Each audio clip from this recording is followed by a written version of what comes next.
This video is a part of an ongoing series on a potential Danganronpa adaptation. If you have not seen the previous parts, please do so before coming back to this video. Thank you for watching.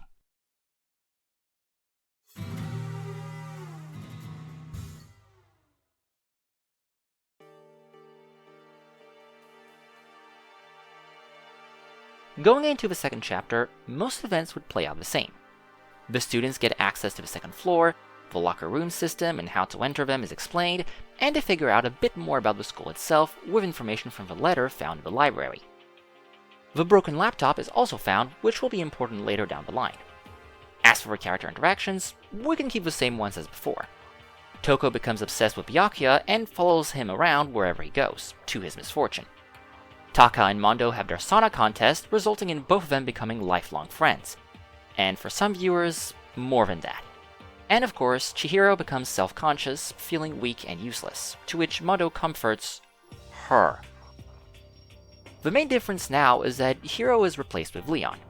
As for how he would interact with the others, I imagine him helping Mondo with defending Chihiro, which would be a reference to how the three of them were good friends during their school life. To be fair, I don't see Leon being buddy-buddy with Mondo. They can even have their disagreements, but they would generally be on decent terms with one another. Other than this, the rest of the cast act as they usually would. Eventually, Monokuma announces the second motive, the dark secrets, threatening to expose them to the world if no murder is committed. The students decide not to reveal them now, and instead wait for the inevitable revelations. But, as they wake up the next morning, courtesy of Monokuma himself, they realize something has happened. They investigate, and Makoto and Byakuya end up in front of the locker rooms. Monokuma announces that for this investigation, anyone can enter any of the locker rooms, without needing the correct e-handbook. Seeing this, Byakuya decides to investigate the girls' locker room, surprising Makoto. And as they enter, they see, hanging from some bars, Leon's lifeless body. And as they see it, the body discovery announcement plays, which only occurs when 3 or more people find a corpse. But wait, who would be the third one? That would be Chihiro, who was alive but unconscious in the locker room, presumably having fainted from seeing the scene. Chihiro does wake up, and with the others having gathered, they begin the investigation.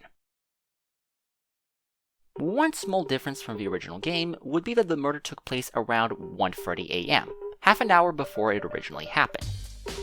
While the investigation itself would play out similarly to the game, Makoto would nonetheless find a duffel bag in the warehouse. He can also confirm with Celeste that she did see Chihiro leave with that very same duffel bag, recognizing the tracksuit inside.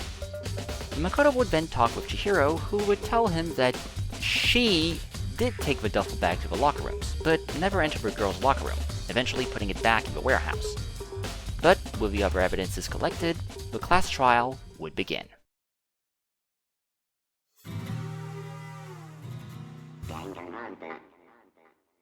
Now, because of a different victim, the class trial has to be a bit modified in consequence.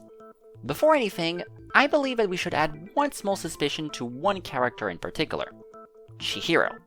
After all, she was seen around the time of the murder heading to the locker rooms.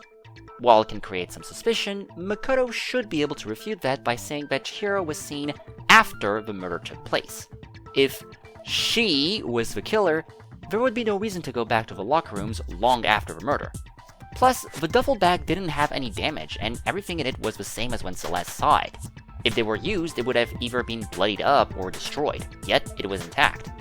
These evidence, as well as Chihiro's cooperative and passive nature, is thus enough to prove her innocence. The discussion would then shift to following the game. Toko would be revealed to be Genocide Jack and be the next suspect, but with the arrangements of a body being different, her innocence is also proven. Another aspect that can also be changed here is that Byakuya could immediately reveal that Jack only attacks males, since everyone agrees that the victim in this case, Leon, is male. Blame would thus shift to Byakuya since he was already familiar with Genocide Jack's modus operandi. But Makoto would notice that the locker rooms had been switched, which would surprise Byakuya and eventually show that he was only responsible for the arrangement of Leon's body, not the murder itself. I would also add that the way this could be approached is by having Makoto question how Leon got into the girls' locker room. After all, Leon is male, there can be no doubt from his design. So if a murder did take place in a girl's locker room, how did he get in there? The switched posters and carpets would then be brought up, proving that the rooms were switched, with the handbooks of regularly deceased students being used to get into the girl's locker room. Eventually, after some debate, Mondo would be found guilty, destined to be executed. So, how does this murder even take place? Well, first, since the previously deceased are different in this version, does this change anything about Mondo's broken handbook? Not really. The sauna will still have destroyed it, and he would be using a different one in order to get into the locker room. The only difference here is that instead of using Leon's handbook, who would still be alive, he would use Hiro's. After all, Chihiro is also a guy, so it should give him access to the correct locker room. Next, we need to figure out why Leon would go to the locker room in the first place. The solution I found was the same as Mondo's. Remember how in this version, Leon would also try to help Chihiro? Well, we could say that Chihiro asked both Mondo and Leon to meet up at the boys' locker room in order to help her exercise. While obviously not as strong as Mondo, Leon is still an athlete after all, so it's definitely possible that Chihiro could ask him this favor as well. And with the three together, Chihiro would think that there wouldn't be any issue, since even if a murder took place, there would be a witness regardless. Or so he thinks. So with both Mondo and Leon in the locker room, having arrived earlier than Chihiro in order to get things ready, a conversation could ensue between the two, which would lead to Leon's death. As to what that conversation could be, it should definitely be revolving around their secrets, since that is what caused Mondo to kill in the game. While Leon's secret might not be as complex as Mondo's or Chihiro's, he would still think that it's fine to tell it since they would all know about it in the morning anyway, encouraging Mondo to do the same. But Mondo's insecurities and reluctance to share his would eventually make him crash out and kill Leon. But now, a couple of questions arrive. Firstly, why the need to switch locker rooms? After all, there is no gender secret to protect here, so why would Mondo go out of his way to do it? Well, because he knows that Chihiro will arrive at any minute now. And while he doesn't quite understand how, he figures that if Chihiro asked them to meet at the boys' locker room, then Chihiro must have a way in. So, he decides to switch rooms so that Chihiro doesn't find out about the murder immediately. There is also concern of a slip of a tongue Kyoko uses in order to trick Mondo into revealing himself. The tracksuit can't be used here, so there must be something else. The best solution I found was for Kyoko to suggest to concentrate on something Leon said that could point the students to the answer. Mondo would then say something that Leon told him during his last conversation, something only he would know, which would thus make him more suspicious and making him the prime suspect. Still, there is one more thing of concern here. What about Leon's handbook?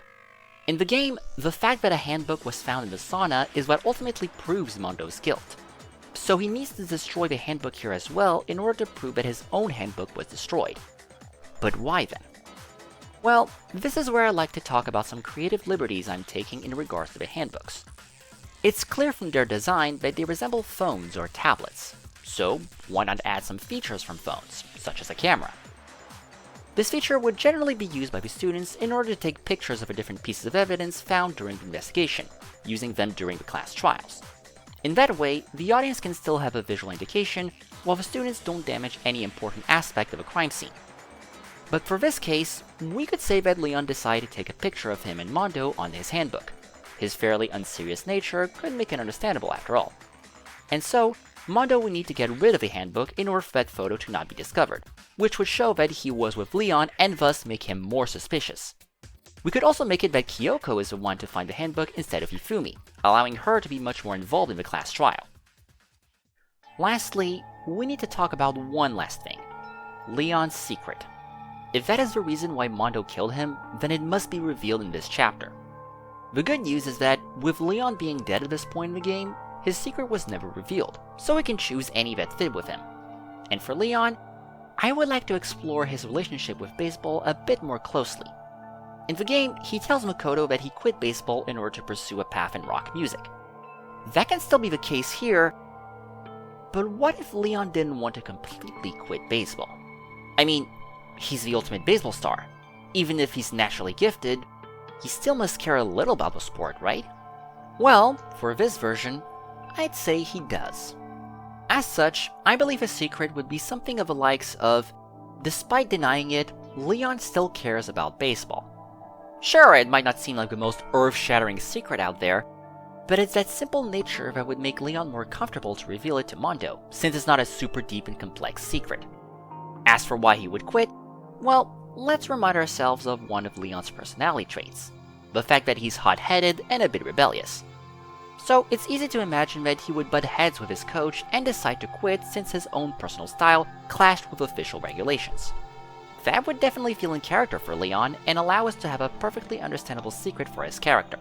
And with the confidence that he shared his secret with Mondo, as well as him encouraging Mondo to tell his, the latter would definitely feel pressured and ultimately kill Leon. As for what Leon said that could serve as a slip of the tongue for Mondo, we could use the mention of baseball itself, a subject that Leon didn't really talk much with the others since he tried to hide his attachment to it. Of course, Mondo could always defend himself by using Leon's talent as an excuse, but with the handbook, it should be enough to prove his guilt. As such, the case now feels complete. Except, we're still forgetting one thing, aren't we? Sure, Leon's secret will have been shared, as would Mondo's after the trial. And true, we will also have Genocide Jack be revealed, but there's still one secret missing here. Chihiro's true gender. That secret is what gives more layers to his character, and this is the only time in the story where it makes sense to reveal it. So we have to introduce it. But how? While it would be tempting to reveal it during the class trial, it probably wouldn't be a good idea.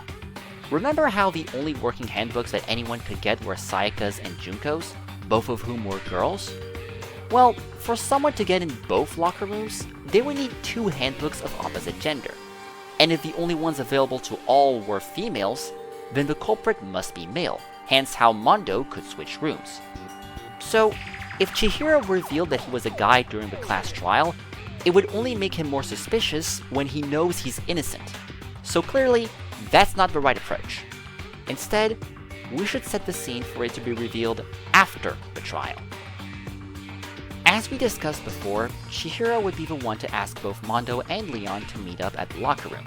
Thus, upon discovering that Leon was killed, he could gradually figure out that Mondo was the one to do it. But he was the one to ask them to meet together. It's because of him that the murder even took place. Therefore, he would blame himself for the murder and mostly keep quiet during the class trial. The only times he would talk would be at the beginning, when suspicion is put on him, and when he's still not quite sure about Mondo's guilt, and when explaining specificities about the handbooks, such as how they can't be hacked or how they could be destroyed via heat. After all, he is the ultimate programmer, so he would definitely be able to explain those details, all the while allowing him to contribute more to the trial. But outside of those instances, he would stay silent, with these moments of silence becoming more and more regular as the trial progresses, and he understands that Mondo is guilty. It would only be right before Mondo is executed, but his involvement would be revealed.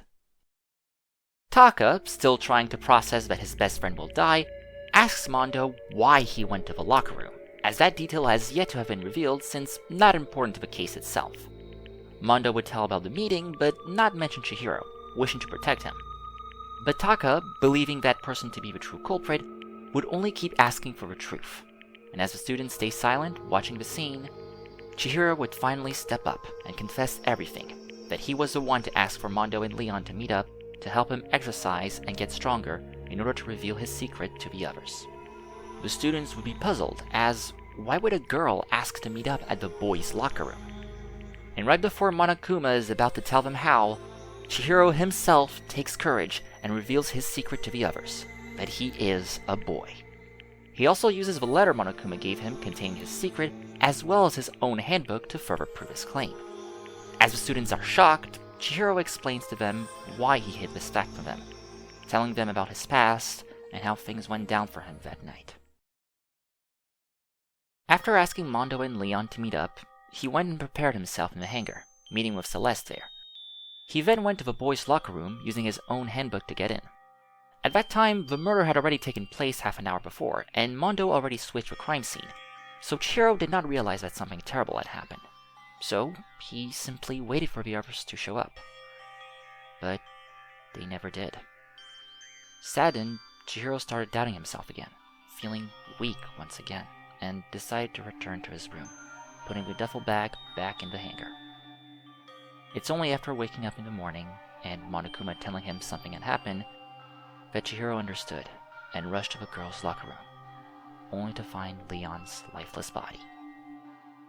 After this explanation, Chihiro would start tearing up, still feeling guilty for what had happened and begging for Mondo to be spared. But it is Mondo himself who would go and comfort him one last time. He tells Chihiro that he is not to blame and that he's not the one who killed Leon, showing how Mondo has fully accepted his crime and the consequences that come with it. Chihiro, though, still wishes to have Mondo stay, as he's the only one now who can help him get stronger. But Mondo tells him that even if he doesn't realize it yet, Chihiro's own act of sharing his secret was the strongest thing he has ever seen, telling him he'll be just fine without him. The two friends hug, still in tears, but Chihiro finally accepts Mondo's fate and bids him farewell, promising to keep his memory alive. After Mondo's execution and Byakuya's explanation for what he did in regards to the case, the group notices Chihiro standing silently. They go to see him, and Chihiro tells them that he doesn't understand what Mondo meant about him being strong. After all, he didn't do anything to be strong, and was still as weak as ever. But Kyoko argues that there are different types of strength, and that Chihiro's one would not be physical, but emotional, as he was the only one who shared his secret willingly, making him braver than his classmates. The others share the same sentiment, trying to comfort Chihiro. Seeing them do so much for him, he asks them why they're doing this. He lied to them, he hid something deep about him to them. Why would they still try to help him? But Makoto answers that it's because they're friends, and that no matter who he is, as long as they're still friends, they would help each other out. Seeing the encouragements from everyone, Chihiro is more motivated than ever, and promises to help them as much as he can, just like they did for him. This final scene of a chapter thus serves as Chihiro's focal moment, where he reveals his secret and decides to continue and help everyone.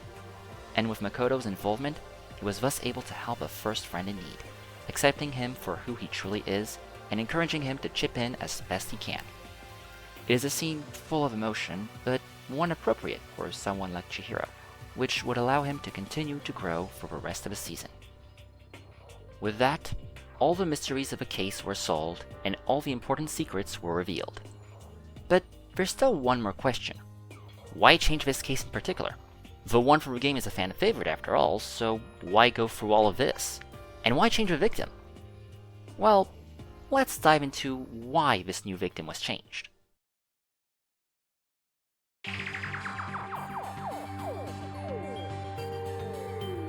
With how the previous chapter went about, some may think that Leon could very much survive. After all, he was supposed to die as the killer in Chapter 1, yet Hiro was the killer then. So Leon could just take Hiro's place among the survivors, right? While having Leon survive would make things more interesting, I decided against it for one major reason. Because the game doesn't give much to Leon. Well, duh, his role in there is to be the first culprit, to show the effects of the execution and the danger Monokuma represents. While it is effective, Leon sadly doesn't get to do much before that, leaving his character without much importance afterwards.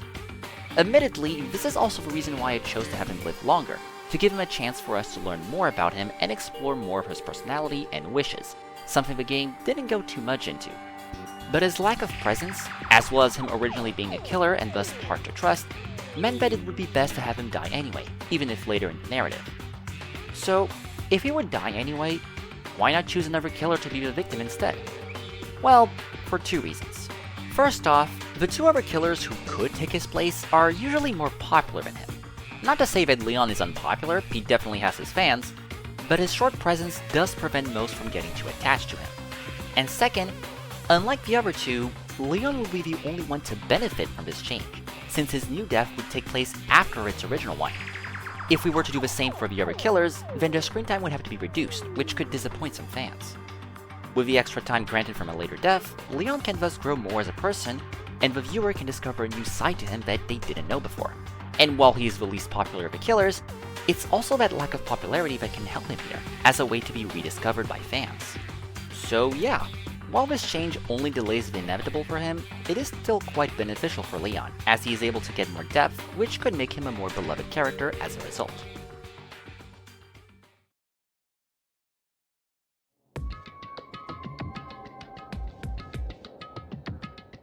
So, if the victim of this case is different, what about the killer? Why can't they change? Well, for starters, Mondo is definitely more popular than Leon. Understandable since he has an entire chapter more than him. So, cutting back on his screen time would feel like a detriment to his character. Then again, he isn't among the most popular of his cast, so maybe it would still be beneficial to have him as a victim, right? True, but we also have a problem that Mondo himself doesn't really qualify as a victim. I mean, he's short-tempered, very vulgar, and definitely one to act before thinking. Even if someone tried to attack him, depending on the person, he would most definitely be able to defend himself and return the blow to his attacker. And this murder in particular happens because Mondo lost his cool and attacked before giving his victim a chance to react. That same method would not work with any other character here. Even those who are just as, if not stronger than Mondo, like Sakura, have a very different temperament and would likely not resort to attack as their first option. Even Leon, who did kill someone in the original scenario, wasn't the first attacker in that case, and only killed his victim after a long confrontation. So a reversal wouldn't really make sense here either. So why not have him survive the whole thing instead? Well, that may not be preferable either, because Mondo's story is also important for another character's own development. Taka. After all, seeing his friend die is what drove him to become depressed, leading to the events of the following chapter. With Mondo alive, Taka's own changes can't really happen. Thus, because of his role in the story and in order to develop others, it is best for Mondo to die here as the killer, thus dying while taking responsibility for the tragedies he caused, both before the game with the death of his brother, and during with, in our case, Leon's death. It is a respectful death and a worthy one for his character. But with that being said, isn't there another character we should look into? One that should have died here, yet managed to survive his chapter? Yes, there is. And with that, it is time to talk about our first new survivor of the scenario.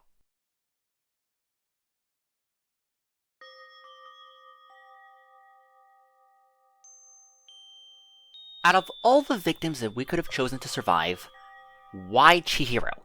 Why the one who dies in the second chapter, showing how those unprepared can easily fall? Heck, if we really want to change things around, why not make Chihiro a killer instead?